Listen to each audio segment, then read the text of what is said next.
بسم اللہ الرحمن الرحیم۔ السلام علیکم ورحمۃ اللہ وبرکاتہ۔ محترم خواتین و حضرات، ایک صحابی رسول سے ہمارے پیارے نبی کریم صلی اللہ تعالی علیہ وسلم نے پوچھا کہ تم کو جتنی بھی آیتیں یاد ہیں ان میں سب سے عظیم آیت کون سی ہے؟ صحابی رسول نے عرض کی کہ یا رسول اللہ صلی اللہ تعالی علیہ وسلم، وہ آیت ہے اللہ لا الہ الا ہو الحی القیوم، یعنی کہ آیت الکرسی۔ پھر رسول اللہ صلی اللہ تعالی علیہ وسلم نے اس صحابی کے سینے پہ ہاتھ مارا اور فرمایا میں علم مبارک ہو، یعنی یہی وہ آیت عظیم ہے۔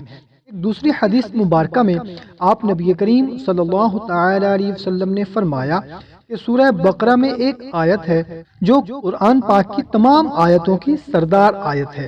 یہ آیت جس گھر میں پڑھی جائے اس گھر سے شیطان نکل جاتا ہے، اور اس آیت کا نام آیت الکرسی ہے۔ حضرت علی رضی اللہ تعالی عنہ فرماتے ہیں میں نے نبی کریم صلی اللہ تعالی علیہ وسلم کو منبر پر یہ ارشاد فرماتے ہوئے سنا کہ جو کوئی ہر نماز کے بعد ایک مرتبہ آیت الکرسی پڑھے تو اسے موت کے علاوہ جنت میں داخل ہونے سے کوئی چیز نہیں روکتی، اور جو کوئی رات کو سوتے وقت پڑھے تو اللہ تعالیٰ اس کو، اس کے گھر کو اور آس پاس کے گھروں کو محفوظ فرمائے گا۔ سبحان اللہ۔ تو دوستو، اپنے روزانہ کے معمولات میں آیت الکرسی کو شامل کریں اور ان احادیث مبارکہ کی برکات کو حاصل کریں۔ مزید اچھی ویڈیوز کے لیے چینل کو سبسکرائب ضرور کریں۔ جزاک اللہ۔